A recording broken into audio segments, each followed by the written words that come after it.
As firefighters, nurses, and emergency medical professionals, we can lead extremely stressful lives. I know one of my favorite things to do to clear my head is to get lost on a trail somewhere, but I always bring the right fuel to get to the top, and that's where True Wild comes in. True Wild is all natural and includes nothing but high-quality, handcrafted ingredients to help optimize your performance during any challenge in the great outdoors or in the gym. With amazing products to help you enhance your energy, like motion, or recover your sore joints with their signature turmeric and curcumin blend, True Wild helps elevate my athletic performance. Regardless of what kind of athlete you are, they have the product for you. Yoga, get your mind right with their adaptogen blend. Endurance athlete, get a delicious sip of their watermelon lemonade hydration complex. Use the promo code 15WildWall for 15% off. That's 15 WILDWALL at truewild.com. Stay wild.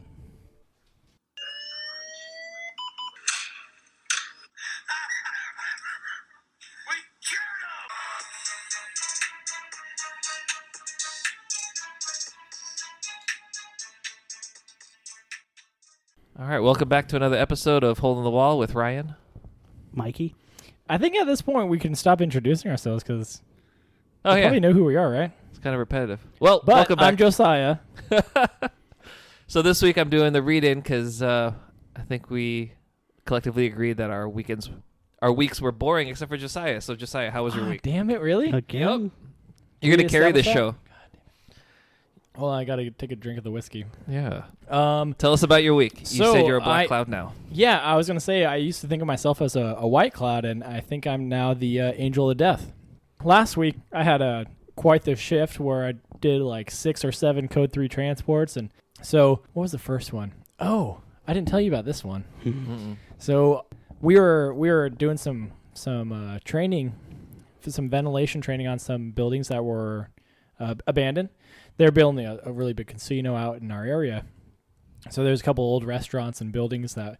So we went up and did some vent training and got some good stuff like breaching walls. It was a good time. But we were up there on the roof and this call comes out and, you know, if it's kind of a bullshit call, the engine will be like, hey, we'll single resource it, just the medic unit. They'll run this call, especially if it's like anxiety or something silly. Let the medic unit get there, run the call, and they can call us if they need us. Well, it comes out as anaphylaxis. I'm like, we probably need you. So the engine's like, hey, we'll fall up right behind, but we have to get our ladders down and put all the tools back. So we'll just meet you at the call. You guys take off. We get there, and this guy is in his living room, butt naked, and just kneeling. And he looks up at me when I walk in. He's like, I think I'm going to die. I was like, okay. All right. What's going on? And he was like, I have he was speaking in 1 to 2 word sentences, but he's like, allergy, peanuts. I was like, oh shit. I was like, were you exposed to peanuts? And the guy's partner was in the kitchen. He's like, I had a peanut butter sandwich. And then we started, getting intimate, and all of a sudden he started having this allergic reaction. So this guy he's so allergic to peanuts, he didn't even eat any. He just kissed his partner who had a peanut butter sandwich. Well, this guy had the worst... Crunch or smooth?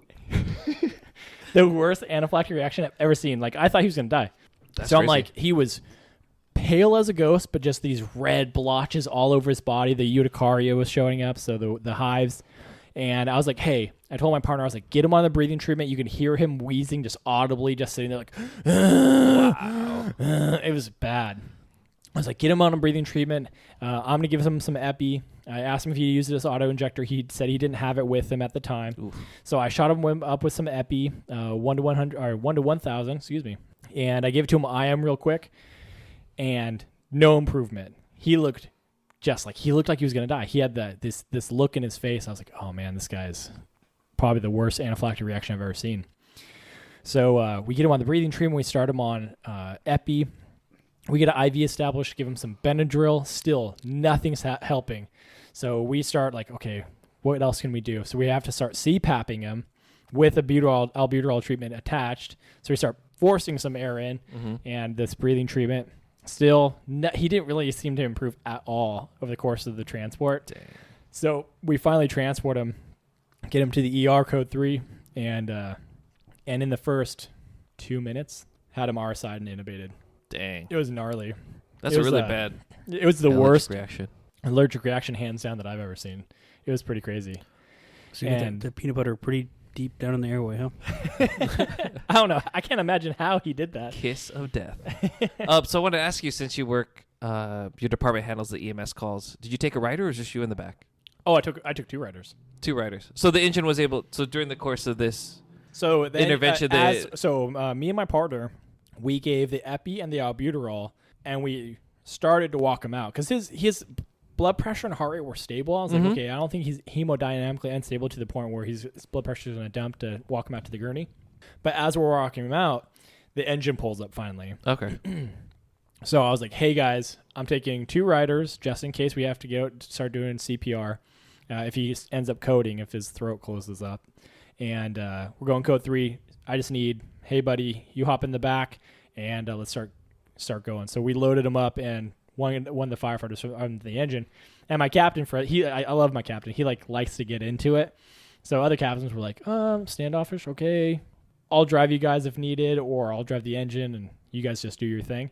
He's like, I hops in the back. He's starting an IV. He got a foot IV. I was like, oh, Cap, doing the damn thing. So that was cool. And then we were able to give the Benadryl through his IV that he established, and he was super helpful. So we had my captain in the back and another firefighter, and we just. And how long was your transport time? That's one thing about our area is that our transport times are pretty quick. Okay. So we're dead set in the middle. We're a city in the middle of 2 cities with hospitals that we transport to. One is a stroke STEMI center. The other is a stroke STEMI trauma center. So one way or another, we're going one of 2 hospitals, and we just gunned it over to the one. I think it was like a 8-minute transport time. All right. Good for him because I was just trying to paint a picture for our non-EMS listeners, like, how crazy or how fast-paced a call can be. And, we don't really, I think you lose your sensation of time when you're in that moment, especially when. Big time. Right. Yeah. But you get a lot of stuff done in a short amount of time that, sometimes. Especially when ER it's just personnel us don't 2 on scene.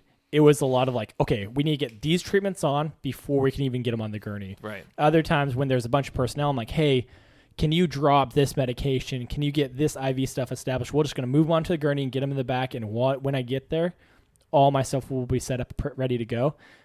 We didn't have that luxury this time just because the way things laid out. Mm-hmm. So I had an awesome partner. Shout out to Taylor. He's always got my back. He's on my crew. He was like right on. As soon as he walked in, I was like, oxygen. He was like, I already got the breathing treatment going. I was like, sweet. So I threw up the epi and gave it to him real quick. So it was that was an interesting one. And then I had a first in all of my years. I had a patient.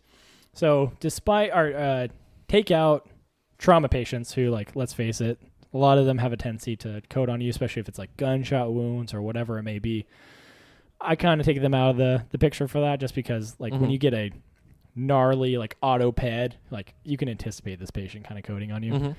But medical patients, this was my first medical patient that coded on me. Oh. So I've never had a patient die on me before. I've always either shown up and they're dead and I worked them up and I got pulses back, or they stayed dead and I brought them to the ER, or I transported them and turned them over and then they coded it in the ER, and later I'm like, oh, yeah, I did my shit.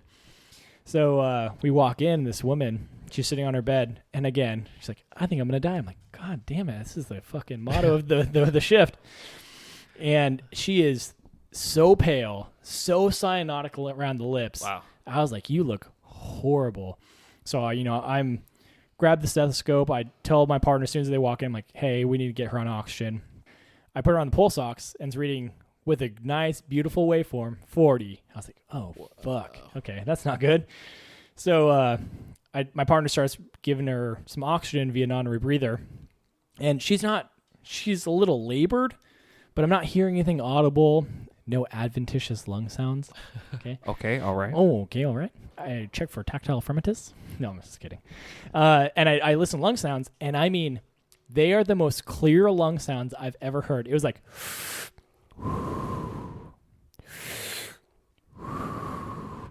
Okay, let's check the lower lobes. I was like, okay, these lung sounds are perfect. Like, oh, wow. I'm not really sure what's going on, but let's give her a breathing treatment. Maybe we can open her up, and then we'll hear something. So I'm like, hey, just hook up to a breathing treatment, albuterol, Atrovent, and let's go from there. So they start doing that, and she's just consistently saying, I can't breathe. I'm like, okay, we're going to help you. Let's try to help you out as much as we can. So the non-rebreather isn't working. The albuterol oxygen isn't working. And she's starting to get a little more lethargic. So I'm like, hey, we need to bump it up to a BVM. Okay. So we can't do CPAP just because she's starting to lose consciousness, and that's contraindicated. So we start bagging. We attach the albuterol atrovent breathing treatment to the BVM so we can bag it in. And she's hanging in there, but then her eyes roll in the back of her head. So she goes unresponsive. I check a pulse. She has a nice, strong pulse. I'm like, okay, let's keep bagging her and get her onto the gurney. So we GS her, put her over there, get into the back, and I'm checking a pulse. She has a nice, strong pulse, and then it just fades like that. So she bradyed down. Pulse ox never really got any better. As when we were breathing her, it wasn't very effective. Like her capno reading via BVM was like 5. Dang. So, yeah, when you think like, okay, maybe there's some. So she's not. There's not oxygen exchange. Yeah. So there's so clearly like the capno reading is super low, so there's no oxygen exchange. So my theory is that she had a massive PE. That would be the only thing. Clear lung sounds, low SpO2. There's no real oxygen exchange, so I'm thinking PE. And what's one of our H's and T's? Thrombosis pulmonary. Yeah. So I think it was a PE. That's my opinion. I never actually got confirmation about that, but that's my thought. So we start working her up, and man, that capno is just consistently reading shitty, like 5 is what we're getting. So, so I was like, okay, I want a better capno reading, so I'm going to intubate, drop the tube, and got it. And it eventually bumped up to like 15, and that was the best reading we got. We did all our stuff, IV, IO, gave her cardiac arrest meds, but she stayed in PA the whole time, in like the 30s, 40s. So we worked her up, got her to the ER. They got pulses back. By here, she coded later. I'm not 100%, but I know they got pulses back before we left. So, it was a little stressful call, but that was my first time actually having a patient like, hey, I don't feel good, and then go from there, conscious, talking to me, tracking me, to unresponsive to coded. So, yeah, it was a wild call.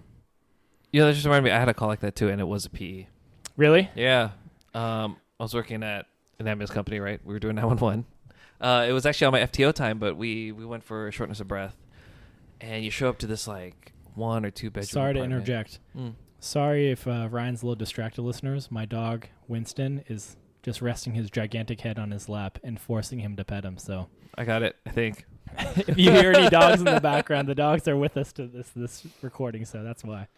So we were dispatched to a shortness of breath. It was an apartment complex, like 1 to 2 bedroom, and it was just hazy, foggy. The word with they were hotboxing, so we just thought it was like anxiety or something. All right. Yeah, exactly. It's just a good old time, and they were just having trouble breathing because the air quality in the room wasn't that great. The air quality. Yeah. Or was that good? Or good. We get the You're sitting in the room.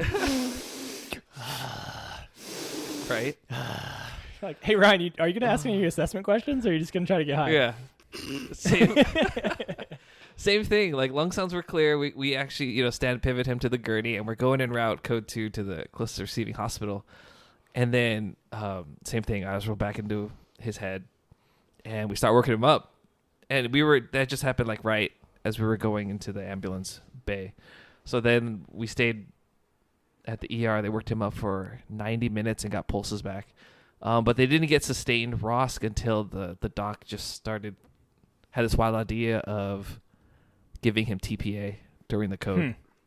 Really? Yeah. That's a ballsy move, I think. So in those 90 minutes, I think we got pulses back, but it wasn't sustained, and we had to recode him like another 3 times. But once he gave TPA, got sustained ROSC, and then I think 2 or 3 days later, the engine company I ran with came back and said like he ended up having a PEA, got discharged, like neuro intact, just really hazy about that day. And I was like, damn, that's pretty good.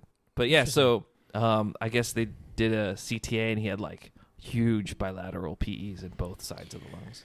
So I wish I would have had an opportunity. If I got pulses back, I could have run a 12 lead, or if I had time on scene to run a 12 lead, I could have. But you guys heard of S1Q3T3 for PEs? Yeah.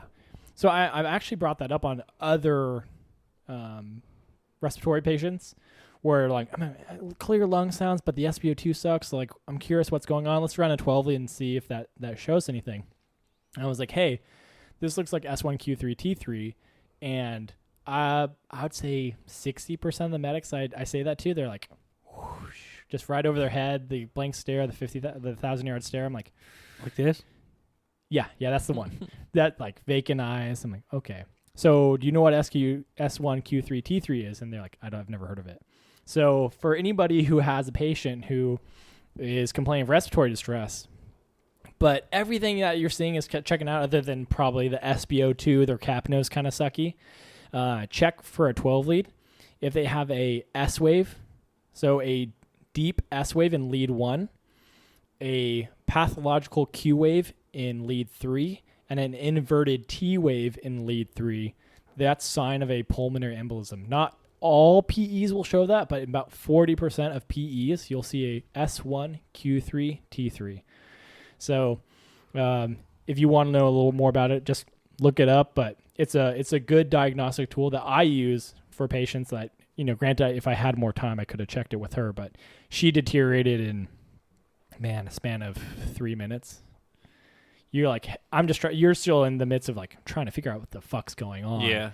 And she all of a sudden is just like, worse. Your patient's changing. She's getting worse. And you're like, okay, I'm just trying to stay abreast of all these changes with the patient. So mine was a little longer, maybe a 5-minute ETA to the closest receiving, but it was the same thing, just like that dry cough associated with smoking, and then just him rubbing his chest and just like, I can't breathe, and he's just trying to clear his throat. Sounded like a dry cough, and then as soon as we pulled into the driveway of the ER, eyes rolled back into his head. He kind of had that like cardiac seizure, just kind of like, that like tremor. Yes. And then we're like, what the? And then we just started doing compressions and like, is this shortness of breath? Well, it's a full arrest now. It's a little different now. Yeah, and switch gears real quick. I told you guys about like I forget what I called him last week, but Michael, my patient, your STEMI patient, who I shook his hand, and you called him Mike. Yes, I called him Mike. Yeah, I remember stuff. Yeah, I shook his hand. He had that. It's an interesting cardiac term. I like seizure? that cardiac seizure because they obviously went into cardiac arrest, but they still are kind of moving around. They look like they're trying to breathe. Those agonal respirations. Yeah, you definitely see that, but their rhythm is not have any association with any kind of perfusion. All right. Sorry, I'm burping from all the beer. Went to a brewery before this. Yikes. Brewery. A brewery. So that was you guys don't contribute to the weekly stories. Jeez. But other than that, we all can't be heroes, Josiah. I just worked in a fucked up city fine. where everybody wants to die on me. Registered turkey sandwich hander outer. Just think about where you work. Yeah, you talked about that. Your immense amount of empathy that you demonstrated for this gentleman who you wanted to tell him to go fuck himself. But we don't have to get into that this episode. Yeah, get into it. That was part of your week, wasn't it? It was part of my week, but I just thought of that. Why you guys don't usually have peanut butter jelly sandwiches in the ER? The peanut butter. Uncrustables are delicious. They're perfect sandwich for an angry patient. But they're for EMS. Let's get up that insulin level. Let's get them uncranky. It's a delicious little treat. But what if they're individually packaged peanut particles float over to said patient that you just got back from their peanut allergy, and then? Well, hey. Only the strong will survive. The weak deserve. Maybe evolution's there for natural selection. I don't think it's all peanut butter. Separate the wheat from the chaff. Butter and the crunchy. I like crunchy myself, but I think maybe the crunchy that's really affecting people these days. No, I like crunchy, but the smooth is better for protein shakes. You don't get those weird chunks in there and stuff. You tried the peanut butter powder from Costco?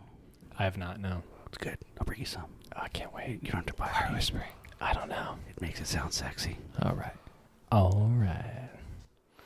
Let's talk about my week. What about your week? It was okay. And now that hearing these stories, I'm glad I'm alive. Nothing really happened. I'm just glad I'm alive. But that's it. Yeah, went to an even number of hospitals, and everybody took care of them. Yeah, nobody died on your shift, so I think you should be appreciative of that. I think that's You didn't see the light leave somebody's eyes. I did not. No. No, I mean, I'm that good. Sorry, Gertrude. I couldn't save you. That wasn't a real name. Sorry, Hippa. Gertie. Next, you'll catch me next time. Catch me outside. Anyways, so how do we get onto the topic of today? So let's get into the topic, and that's going to be this Ketamine. magic drug, ketamine. Oh, Special K. I thought you meant the cereal. Oh, I researched the wrong shit. I had a bowl this morning. That was your research. I ate a bowl. It was delicious. It's not bad. I'm getting older. Need the fiber. So ketamine's kind of like the new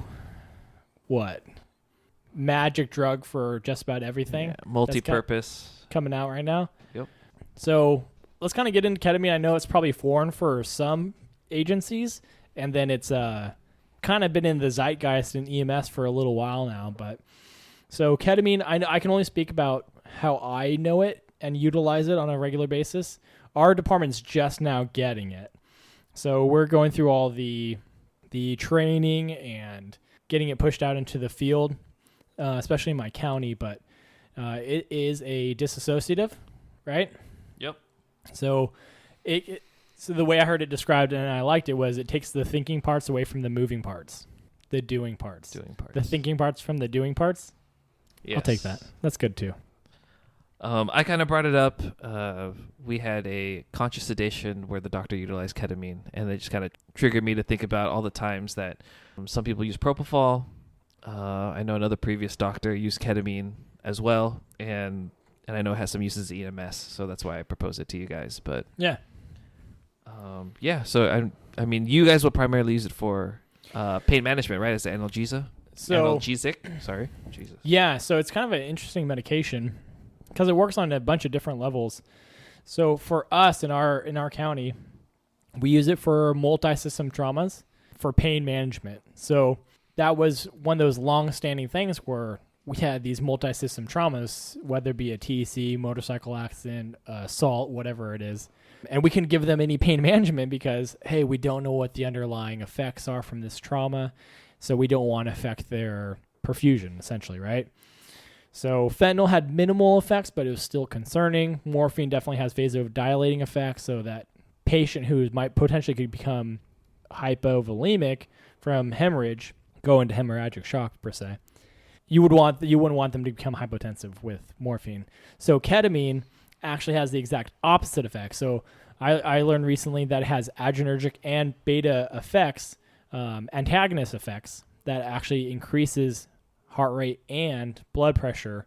So it's like almost the perfect medication for these multi-system traumas. So not only are you killing the pain for the patient, kind of putting them in this disassociative state where they potentially won't remember the occurrences of this traumatic event, but they're also helping maintain their blood pressure and their heart rate to where it needs to be. So it's pretty crazy in that regard. But I'm sure you guys use it for a bunch of other things. Like you just said, you'd use it for...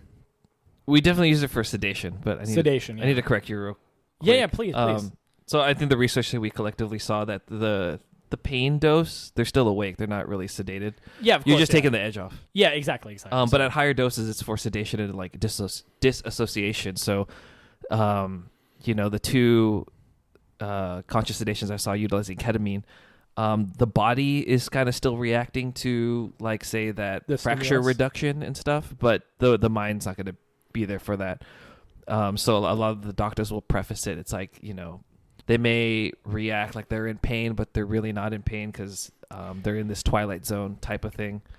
So yeah, I mean. So okay, so I guess I probably misspoke.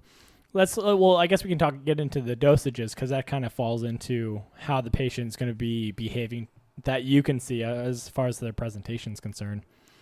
So in my county, and what you'll typically hear for the analgesic effects is 0.1 to 0.3 milligrams per kilo. So that's how we give it, 0.3 milligrams per kilo to a max dose of 30 milligrams, and we give it over 5 to 10 minutes. So I'm a big advocate for the 50 ml bags because you can take your medication, put it in there, hang it in a 10 dropper, and then you're just giving 1 drop a second for 10 minutes.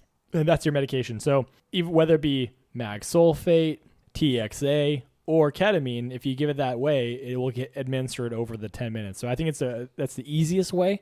That's the most user-friendly way, that 50 ml bag. But They also give it in different doses in the hospital. So 1 milligram per kilo or up, that's going to be that disassociative. The patient's essentially not unconscious, but they're not with it to remember that particular event. That's when you kind of get into the patient not really responding to what they're responding to the stimulus, but they're not going to remember the event. So in between those two doses is what they call the party dose. So I actually had never heard of ketamine in the medical setting until super recently. I heard about ketamine a long time ago when I went to Thailand. Mm-hmm. And this guy in a bar came up to me. He was like, "Hey, you want some ketamine?" I was like, "What the fuck is that?" And he was like, "Oh, you trying to trip?" I'm like, "No, I'm not." He's like, "Oh, you look like you want to have a little party." I'm like, I do, but not from some stranger in a third world country, so I'm not going to take the drugs you're peddling me. So that's the first exposure to ketamine I got. I didn't do it. Not to say that my friend who was there didn't do it. And he didn't slip down a deep, dark K-hole, but I didn't do it. So I was just like, this is my first exposure to what the fuck ketamine is. Dang. And then a couple of years later, it kind of starts coming up in a bunch of EMS studies and all this stuff. And I'm like, oh, okay. So it's not just a party drug. It's actually a used medication. Yeah. So from 0.5 milligrams to about the 1 milligram mark is what they call the party dose. So that's what you typically will find for patients who are trying to go down that K-hole, so to speak. So I thought that was pretty interesting as far as this weird medication has a therapeutic index that kind of falls in this segment, a little party different in this segment, right, and then here. And then sedation. So in between those two doses, that analgesic and dissociative, there's this party dose where they're conscious, but they're still kind of hallucinating. It's just this kind of trippy zone. Mike, were you in Vegas when they started implementing ketamine for EDC or no? No. Oh, I was there for that. So that was the first time I heard of ketamine. I think was the company we both worked for. I guess the year before. First 2 years, it was ADC, and I didn't work. I was on the streets at the time. Oh, so you either had it's like Mike was hooking on the streets, wearing his stilettos and fishnets. Yep, stilettos and fishnets. I love how he's the pretty woman out on the corner looking for his Richard Gere, the naughty medic. And I'm straightforward to what I'm doing here. I'm all man. The first time I heard of ketamine was I was going through orientation through our company we used to work for, and they were saying that a year prior they had an excited delirium patient that PD was involved. There was like 3 medics involved, and this guy was took like I believe 20 to 25 milligrams of Versed and wouldn't go down. And so, yeah, there was apparently video floating over the internet with that, but I mean, it was 6+ years ago. You guys never heard the term Special K? No. That's what he was calling it. This dude in Thailand, he was like, "Oh, a little Special K." I'm like, I don't know what the fuck you're talking about. I prefer, Golden Grams. Gotta have my pops, Captain Crunch, but Special K. I mean, it's a little lackluster. Yeah. Yeah. So after that, the medical director was like, next year we're not going to mess around. We're going to introduce you guys to ketamine. So, I mean, that is one way it is utilized as a rapid chemical restraint, and you'd be using that probably that 1 milligram per kilogram dose and up. So doing the little bit of research I did, it made me pretty excited for the possibilities that we could use ketamine. So right now, we can only use it for the multi-system traumas, and we can use, fentanyl, morphine for the isolated traumas. But what it can be used for is going to be cool. It has a lot of potential in other areas as far as patient treatment is concerned. Well, in the flight medic provider class I took, I mean, they're using it in like helicopter EMS right now. Like a lot of the flight medical providers, the medics and the nurses, they like to use ketamine and rocuronium paired together for like their RSI drugs. Yeah, so that was the first time I had heard about that, because typically when I hear of RSI drugs, you hear about like succinylcholine and then all the oniums, rocuronium, vecuronium, all that shit. So when I started hearing about ketamine, it was kind of the first time I heard about it outside of this party world. Yeah. Other than that, I guess one thing that should be mentioned is what happens when we push it too quickly. Oh, yeah. Let's get into that. So if you push it too quickly, there will be a moment of apnea. Yeah. So you just have to prepare for that. It's not like they're going to start breathing again, but you should have at least a BVM ready. Another thing to to notice is that the thing about ketamine was that it doesn't increase sedation if you increase the dose. It just increases the duration they're going to be in that like dissociative twilight zone time. Oh, okay. I didn't know. And then also the few times I've seen it done in the ER, we were giving Zofran. I don't know if it was affecting them or not in a positive way, but once the ketamine does start wearing off, they are going to have some post-procedure vomiting, nausea, vomiting. Yeah, I heard that's a particular problem for pediatrics. Yeah, actually, both ketamine cases. 1, 2, 3. No, I've seen 3 ketamine cases, 2 peds, and then 1 adult. Okay. But yeah, the peds definitely he threw up his Lunchable from earlier. So I heard that was a thing for pediatrics, and I also heard it makes antiemetics moot. So even if you're like, okay, let me anticipate this patient potentially getting sick and having nausea, vomiting, I should give a little Zofran to help kind of mitigate that. It won't have that any effect. So it actually makes antiemetics obsolete. Yeah, we were giving Zofran, but I think it was moot, and I didn't know that. I didn't know that either until recently. So that typical standard of practice where you give your morphine, but you give a little Zofran too to help kind of mitigate the nausea that you acquire from the morphine is not going to help if you give ketamine. But in the grand scheme of things, if you have a patient who's that sick that requires ketamine, then that probably will be more beneficial than the nausea and vomiting they might experience afterward. Yeah, and just to like all my ER peeps, just positioning, sit them up, don't give them a PO challenge, just let them ride out the nausea. Yeah. And then if you're in an ER where you have some pretty cavalier doctors, don't do your conscious sedations without an IV. They'll pressure you to, let's knock out this patient without IV access, just in case something goes sideways. But so, like I mentioned, that this is primarily, we use it right now for our multi-system traumas. It won't lower blood pressure or heart rate or any of that stuff. But the potential for it to be used, I think you talked about excited delirium. Mm-hmm. I really hope it kind of gets into the potential to use it for RSI for our county. So in our area, I'm not allowed to do RSI patients at this time. I think with the ability to use ketamine at its full potential, we might get back into the ability to RSI. Because that lady, early this respiratory call I ran with the PE, she would have benefited from an intubation, like a clear airway that's established, where I can give high delivery of oxygen straight to her lungs, all that stuff. That would have benefited, I think. And I couldn't because she was conscious until she already went into cardiac arrest. So this is one of those medications that would be perfect for those patients. So right. I think there's a lot of potential there for ketamine. I still want to see used on a psych patient. What was that? I would still like to see it be used as a rapid chemical restraint. We are not currently using that in the ER. So I had So we only use Versed in my current county, and we had this. It was my first 2 weeks on this new job, and we had this big boy. He was like 350. He was a big old dude. So we have a large LGBTQ community in my city. So they have a couple areas where they have like, I guess they're just essentially hookup houses. So they'll have an apartment dedicated to like guys who meet on Grindr, and they pay a monthly membership, and they can go here and like hook up. So this guy, he's big old dude, like 350. Him and his partner, so his hookup, do like a shitload of meth and MDMA. Then he goes crazy and just beats the ever-loving shit out of his partner. Oh, shit. And just rocks his world. So obviously cops call us out. And when we get there, this guy's handcuffed behind his back on his knees. And he's this giant fat dude wearing like this teal thong. Oh, wow. And I was like, okay, well, this is going to get a little crazy. We're on the 3rd floor of an apartment complex too. So I tried to talk to, initially I'm like, hey, what's going on, sir? And he's just like, and just screaming, going crazy. I'm like, well, communication's not going to help with this one. So I shoot him up with Versed IM.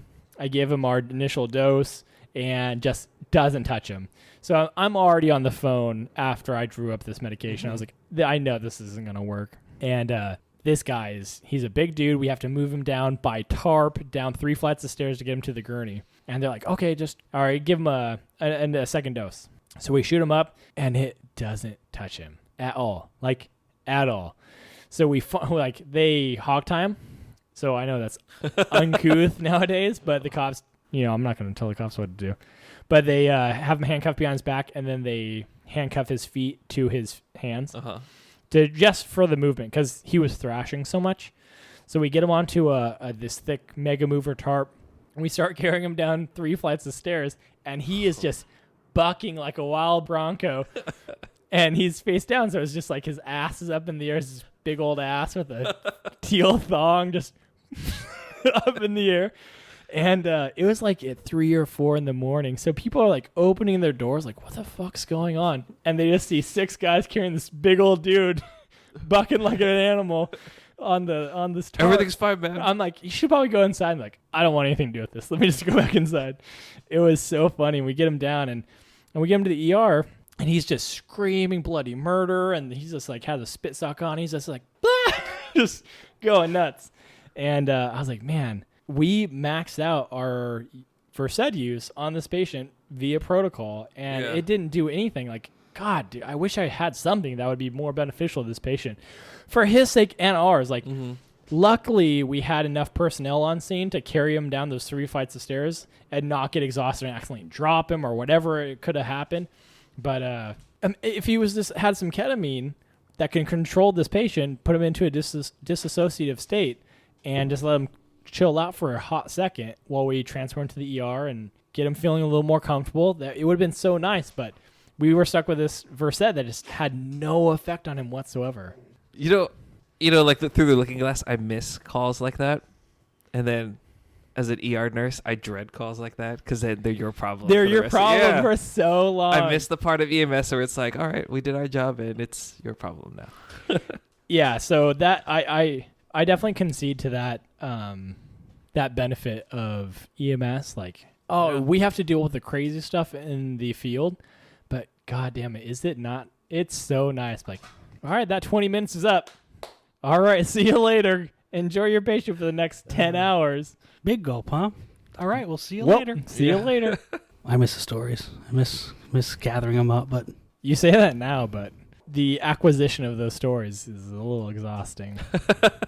I just want that. See that. It's funny after, but at the time you're just like, "Are you shitting me right now? Like I have to deal with this right now?" Like the ER is a pretty vanilla environment compared to some of the craziest like EMS stuff we walk into, but I feel like only if people that EMS know, like you like what, midnight, 2 a.m, you're in a house and you're like, what the fuck am I gonna do with this? And then you make like lemonade with this happened this week too. Yeah. God damn it, I forgot about this. You just walk in and you're like, God damn it, this is my problem. I was struggling so hard to just get through it because like the family was very nice and they meant well, and I didn't want to be rude in any way, but as soon as you walked in, it was the most horrific smell that hit your nose, just like, oh, and like you're trying to hold back, literally vomiting on the floor. So we walk in and there's just like dirt and feces everywhere. Everywhere. I'm like, okay, so there's just like cat hair and shit everywhere. We go into this bathroom and there's a patient there, and she just recently had her leg amputated, and she had fallen and split it open, so she was bleeding quite a bit. So we had to bandage it up with some Curlex and some Curlex and some bandages and some abdominal pads and stuff. We got the bleeding under control, but nobody could get into the house. So it was like me and a couple partners who were like, okay, like, whew, and we kind of dove in and just kind of dealt with it. But we had a physician ride out. Oh, okay. And he was an awesome dude. Shout out to Dr. Mike. That's all I'll call him for now. All right. Dr. Mike. But Dr. Mike was all about getting in there, getting his hands dirty, and doing stuff. He would like start IVs. Nice. He'd get into the ultrasound, the butterfly ultrasound that EMS providers are starting to get into. Like, I think we should dedicate a whole episode to ultrasound. I started training at that in the ER. Yeah, it's awesome. Yeah. And he was like, it was connected to his iPhone. He could look at it. It was badass. It was badass. My ultrasound's a lot bigger than that, but his iPhone, really? Yeah. So he connected to this butterfly ultrasound to his iPhone, and then he was going over a patient's abdomen and looking for any kind of fluid buildup and stuff. It was cool. Wow. It was super cool. And he was telling me how there's a lot of doctors who are getting, or not doctors, but EMS providers who are getting that incorporated into their protocol. Anyway, I digress.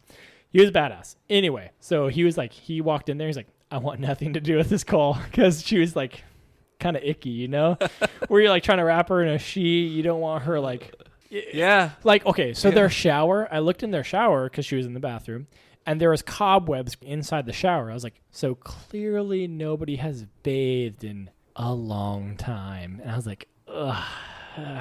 You're just trying to watch your step for blood and poo-poo, and it was just gross, man. The cacas. It was gross. But she had a nice lack on her stump. Oh. What's the medical term for a stump? It's stump, right? I don't know. Nope. Stump? Yeah, right? But did it the lack form along her like sutures or? No, it was just on the top of her stump from the actual fall. Oh, okay. Yeah. So it was one of those calls where I was like, oh man, I am struggling just to get through talking to this patient, because I'm fighting back the urge to like get sick. So that okay. I think I went on a weird tangent there, but the sterile environment of the ER compared to this gnarly environment you could potentially be in the field, it's story worthy but unpleasant in the moment. Does that make sense? Yeah. Yeah. There's nothing worse than hairy cat turd. No. I'm allergic to cats. Everywhere. That sucks. Taylor was walking by and there's a cat on its back, and he's like, oh, that's a dead cat. This is why it smells so bad. That cat's dead. There's like 20 cats hidden somewhere that are just dead, laying around this house. Yeah, it's funny. No, that's the one thing I've kind of accepted. I'll never get used to is smells. And like, I'll apologize. The wretched smellscape that we endure is horrific. I'll never get used to it, but I just realize it's part of the job. I'll just apologize if I'm doing something. Yeah. But now I got the opportunity to mask up. So you have that job. opportunity, like where you can just, I'll throw on a mask and I'll hide the just distorted face I have. I'm like, Yep. Like, just like, oh, this is so gross. Pros and cons. Me, I walk in there, I'm like, okay, and I just like trying to keep a closed lip, and then I'm like, oh yeah, you're good. Yeah. So how about that pain? You're like turning to your side, trying to hold back the vomit. Think about it. You have to swallow it. It's so gross. I'm trying to get over his cough. You know what works too, I found out, is you put the mask on and you put little tea bags in there to be like your filter, and then all you smell is like Lipton's tea. That sounds delightful. Yeah. I remember this one guy. He was a big dude, but he had necrotic tissue underneath his fat folds. They were oozing black pus kind of stuff. It was really gross. Nope. And the urologist asked me to assist him putting in a Foley cath. So this urologist had put on gloves, like the shoulder high gloves, because he had this. Wait, when was this? This was during paramedic school. Oh, this was paramedic I have school. never So heard I was this. doing Never heard this before. a ER rotation, Mm-hmm. and this guy's fupa, I don't know what else to call it. Sorry, fupa was huge. It was man, it had to be like 40, 50 pounds of fat. But it was this giant thing that went down like an arm's length. So this urologist was like, hey, we need your help to lift up this guy's legs, and I'm going to dive into this fupa and try to find his penis to put in this Foley cath. Because the way he urinated is, he told us while I was staying there, was his wife would get a bucket, and then he would dribble into it. So she would just kind of catch whatever dripped down his fupa. It was disgusting. So in medical school, that would surprise me, but as a nurse... Yeah, we've had to start Foleys on innies before on male patients. So like, kind of like if you run over a sprinkler head with your car. What? Have you ever done that? Run over a sprinkler head on some grass in a car and then kind of like dribbles sprays out. So this was what the guy said he did on a daily basis. So the urologist requested that I took one leg and like I almost put it over a shoulder and then lifted up, and then this other guy lifted up the other shoulder, and then another nurse spread the fupa, and then this doctor dove down into it. And as soon as he broke the seal of the fupa, all four of us were like, huh, huh, huh. Like, it was so bad. We each had to get an individual nurse to hold coffee grounds under each of our noses, because we were like, I'm sorry. Like, I really apologize. Like, it was so bad. And this guy was like, I'm really sorry. I'm like, it's not your fault. Like, it was horrible. I felt bad for him because he was completely with it, talking to us, and he was a nice guy. But at the same time, like, dude, that's I the could reality not of medicine. fight my though. body's reaction to this Oh, man. wretched smell. And then it stayed with me for like days. I got in my car. I was like, I smell it. I fucking smell this disgusting smell. It's like in my clothes. It's in my nose. Like I ripped my clothes off and then I drove home and I threw my clothes in the trunk, but I think I was in the car for long enough to where like they stunk up in my car. And like the next day when I got in my car, I was like, oh God, it smells like shit. Yep. Like, it was so gross. And it was one of those learning lessons. I'm like, okay, I'll never forget this smell. Yeah. He went shoulders deep in this guy's fupa. It was fucking gross. I've had to hold a fupa to do a central line placement for a doc. My whole job was to be under the sterile drape and hold the fupa up so it doesn't fall on his fucking sterile field where he's going to put the central line. What'd you do today? Well, I was a fupa holder. Yeah. A very well-paid fupa holder. Yeah, I can't argue that logic. I guess there's worse things you could do. It's a good job we have. Yeah. Mike, you seem inordinately quiet today. Actually, we're all on ketamine right now. That's why. We fell down the K-hole. I don't want to offend anybody by my nomenclature of people's abnormal anatomy. Yeah. When you start talking about the smells, I kind of, I can. Yeah, come on. Let's go with worst smelling call in. We're off on tangents now. Ketamine's out of the way. How about this? How about I give you why I believe one of my, as you become an adult, you go, well, why don't I like this? Like, I don't like hard things in soft meals. Like rice, if you get one hard rice kernel and nice soft rice, I get kind of... Ugh. No, crispy rice is good. I like As a crispy token rice, Asian in but this I do fucking get podcast. I get tripped out by like the one little piece of shell in clam chowder. That will ruin the meal for me. I'll like fucking be digging in the clam chowder. I'm loving it, and all of a sudden you're like, I can I'm handle done. the grit of maybe some sand and some clam chowder, just a little bit, but not too much. And I just actually had this 2 days ago. I made spaghetti and I had some cheap ground beef, maybe like 50% fat, 50% whatever, and try to drain it. That's so gross. I had there was a bone. In one of the, God! Man. And I got it out of my tooth. Decided right between. I'm like, got it out, and I looked at it, washed it off. Like it was a little piece of shrapnel. That's gross. Like, so let me go back on the smells. So this is where I come from. When I was a kid, maybe about 9 or 10 years old, I had a friend on the other side of the block, and it was maybe a month before 4th of July. Had some firecrackers. And his mom said, "Hey, give them up. You can't use them till 4th of July." He saved one. Maybe it was maybe not an M80, but a smaller size, bigger than a firecracker. He found a piece of Great Dane shit. Said, "Hey, let's go blow this up." I'm all in. So what he told me, and I don't know if it was on purpose, though, he said, "Hey, I don't want my mom to hear it, so yell when we think it's going to explode." And I'm 9 years old. I already know what's going on. So this thing exploded while I was yelling with my mouth open, and I got it. I knew it. Oh, God. All over my face, up my nose, in my mouth. Oh, fuck. Is that real? Oh, it's so gross. I'm sorry. The keeper is the fact that at one point, the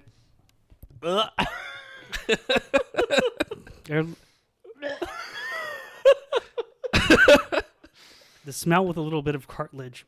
When I bit down. I think he's gonna throw up. So I associate the texture, smell, and everything. So it smells very, very powerful to me. I can. Sometimes I come out of our room and I come out of our room. Somebody knew. I actually remember that from calls. You used to be like, your sniffer was on point. Like, somebody's new here, or there's a hint of. Is it curcumin? Is that what it is? Curcumin? So. and a little turmeric. Yeah, turmeric. This could be on point, but then the fact that it's mixed with poopy. So when you start describing some of this stuff, I can't, because I'm gonna start talking about it and get all a little weird about it. We had a call, and I think one of the ones is, when people's through either cellulitis, pedal edema, or whatever else, you have the almost elephantitis type swelling of legs where they just become trunkish. Yeah. We had one when I was working out in Vegas. Was this guy had an accident for some reason? His legs. It was like a scooter or motorcycle accident. His legs became super just swollen, where it looked like you took a produce bag from supermarket, you know, the thinness of it. And if you put water in it, it kind of undulates, it moves around. And that's what these became so edematous that if you moved, they start to weep. Ugh. And I could smell it. It smelled like if you mix with honey with some type of oil. I know what you're talking about, yeah. I don't think it smells like honey. No, there's a sweet smell. There's a sweet smell to it. Like, so I had a... it's like sweat mixed with something, I thought. Why am I totally blanking on what the cancer is of your lymph nodes? Lymphoma. And she had a lymphodectomy. Yeah, that's what it's called. So this woman, initially, like, if you just looked at her above the waist, you would have guessed, oh, this woman probably weighs like 135 pounds. And then you look at her hips down, and you're like, oh, this has to be like a 400-pound woman. It was the weirdest thing. Okay, it's going to sound fucked up. But did you ever see the SpongeBob where Squidward ate a bunch of hamburgers, and he all went to his hips and Never his saw legs? God damn it, okay. I know who would have seen it. My sister would have seen it. Okay, so that is what it reminded me of. So it reminded me of Squidward when he was skinny up top and then had big old hips and thighs. Was it lymphedema? Where was it? Was lymphedema. Oh my goodness. So this woman, like we were having to put towels under her feet because she was weeping so bad. Oh wow! It was just oozing out of her legs and thighs because she had the lymphodectomy out of her hips and groin area, and it all caused edema to her lower extremities, and it was just so profuse. It was just, I mean, we were like taking a towel and like wiping off her legs, and it was still just pouring out of her. It was gnarly. I felt really bad for that lady, but it smelled like shit. Jesus. Sweet shit. Sweet shit. Almost like, you know, you wash your car and you think you got the windows done, and then the little beads of water come out from the bottom of the ceiling. They just wipe that up. Come on. Yeah, oh, yeah. You just couldn't catch up to them. Like, okay, let's just put the towel at the bottom of her feet and just let it collect until we have to, like, wipe it up and take it off. I need some Ugg boots here. I think that was on the same rotation at a specific hospital. That's a Trauma 1 center. Are they Trauma 1? Level 1. Are they really? The one we went to during I didn't know that. You know, that same one, they also offer CalPERS to their employees. Really? Yeah, I didn't know that. So if you get hired there, you get to participate in CalPERS. You can't drink caffeine. Oh, wrong level 1. That is not CalPERS. Oh. Maybe the other one's not level 1. The one that's run by a bunch of nuns? Mm-hmm. I don't think they're nuns. Aren't nuns Catholic? You know what I'm talking about, though. Ooh. I want to do my BSN with them, but Carol doesn't think that it's financially savvy. It was funny. I was doing a rotation there. I was like, hey, do you have any like energy drinks or coffee or something? And I was asking some like tech. He was like, you looking for caffeine, bro? He's like, I got the thing for you. Yeah. And he's like, hey, let's go. I was like, am I about to do a drug deal right now?